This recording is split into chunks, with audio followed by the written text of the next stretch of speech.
বন্ধুরা, মেকআপ মানে আমরা বুঝে থাকি কোনো বিচ্ছিরি মেয়েকে মেকআপের মাধ্যমে সুন্দর করে তোলা, অথবা কোনো কালো মেয়েকে মেকআপের মাধ্যমে ফর্সা করে তোলা। কিন্তু বন্ধুরা, মেকআপের আসল রহস্য শুধুমাত্র এখানেই সীমাবদ্ধ নয়। বর্তমান জামানায় মেকআপ আর্টিস্টরা তাদের কৌশলের মাধ্যমে একজন মানুষকে মেকআপ করে এতটাই বদলে দেয় যে বাবা মা পর্যন্ত তাদেরকে চিনতে পারে না। এবং এই ধরনের মেকআপ আর্টিস্টদের কৌশলগুলো আমরা সাধারণত মুভিতে সবচেয়ে বেশি দেখতে পাই। যেমন কি হলিউডের বিখ্যাত মুভি এক্সম্যানের মধ্যেও মেকআপের অনেক বেশি ব্যবহার করা হয়েছে। যদিও বা এই মুভিতে মেকআপ আর্টিস্ট সবগুলো ক্যারেক্টারের মেকআপগুলো কস্টের মাধ্যমে সম্পন্ন করেছে, কিন্তু তার থেকেও সবচেয়ে বেশি কষ্টকর ছিল জেনিফার লরেনের শরীরের মধ্যে থাকা অদ্ভুত রঙের মেকআপ এবং স্যুটটি।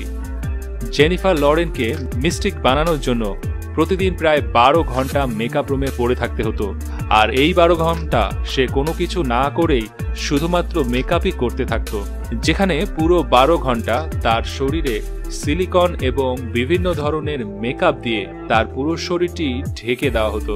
তবে বন্ধুরা, এক্সম্যান মুভির মেকআপের জন্য মেকআপ আর্টিস্টরা যেই পরিমাণ কষ্ট করেছে তার চেয়ে বেশি সফলতা এনে দিয়েছে দর্শকরা এই মুভিটি হলে গিয়ে দেখার মাধ্যমে।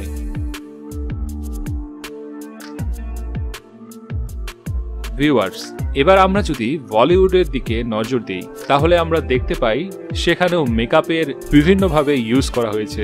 যেমন অমিতাভ বচ্চন অথবা শাহরুখ খানের ফ্যান মুভিটি বালতি ভরে মেকআপ ইউজ করা হয়েছে, যেখানে শাহরুখ খানকে ইয়াং দেখানোর জন্য তার শরীরের মধ্যে থাকা বয়স্কদের ছাপটা রয়েছে সেটা দূর করতে চেয়েছিল মেকআপ আর্টিস্টরা, আর যার কারণে শাহরুখ খানকে ঘন্টার পর ঘন্টা মেকআপ রুমে বসে থাকতে হতো।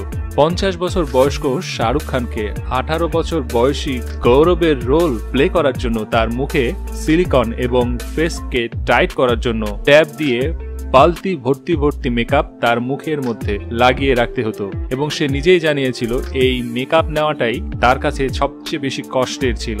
বন্ধুরা, মেকআপের মাধ্যমে তো কোনো ইয়াং লোককে বয়স্ক লোকের রূপ দেওয়াটা সম্ভব, কিন্তু একজন বয়স্ক লোককে ইয়াং দেখানো মোটেও চারটিখানে কথা নয়, কারণ বয়স্ক মানুষের বয়সের ছাপ, চামড়ার কুচকানো ভাব কোনো কিছুই এত সহজে লুকানো যায় না।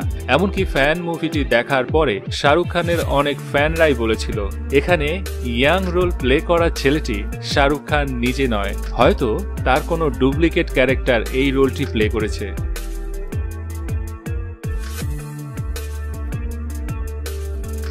ভিউয়ার্স, সুপারহিট তামিল মুভির আইটি মেকআপ আর্টিস্টরা তাদের মেকআপের কারিশমা দেখিয়েছিল, যেখানে বিক্রমকে মেকআপের মাধ্যমে একজন মনস্টারে পরিণত করা হয়েছে, যেটি দেখে বিক্রম নিজেই নিজেকে চিনতে পারেনি এবং সে ভয় পেয়ে গিয়েছিল।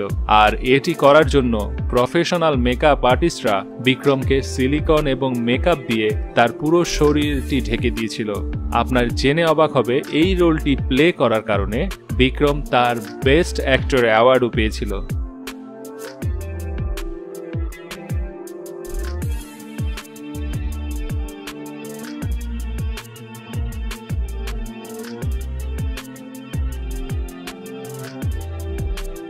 ভিউয়ার্স, আজকের ভিডিওর সবচাইতে ইন্টারেস্টিং যে মেকআপ আর্টটি রয়েছে সেটি হচ্ছে এই মেকআপ এক্সপেরিমেন্টটি।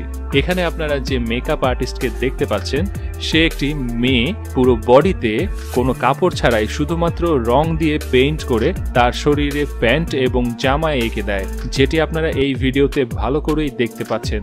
কিন্তু ভিউয়ার্স, এই প্রফেশনাল মেকআপ আর্টিস্ট মেয়েটির পুরো বডিতে এমনভাবেই মেকআপ করেছে যেটি কোনো সাধারণ মানুষের পক্ষে সামনাসামনি দেখেও বোঝা সম্ভব নয়, এবং এই মেকআপ নিয়ে মেয়েটি পুরো শহরে হেঁটে বেরিয়েছে।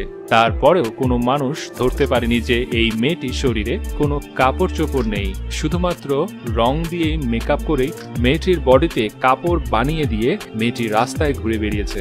আর এই ধরনের কাজগুলো শুধুমাত্র প্রফেশনাল মানের মেকআপ আর্টিস্টের দ্বারাই করা সম্ভব। তো বন্ধুরা, আজকের ভিডিওটিতে কোন মেকআপটি আপনার সবচেয়ে বেশি ইন্টারেস্টিং এবং মজা লেগেছে অবশ্যই কমেন্টস করে জানাবেন। আর ভিডিওটি ভালো লেগে থাকলে ভিডিওটি ভিডিওটিতে একটি লাইক দিয়ে আপনার বন্ধুদের সাথে শেয়ার করে দিবেন। আর এমনই আনকমন এবং ইন্টারেস্টিং ভিডিও পেতে চাইলে আমাদের চ্যানেলটিকে সাবস্ক্রাইব করে বেল আইকনে প্রেস করে দিবেন। ধন্যবাদ বন্ধুরা, ভালো থাকবেন।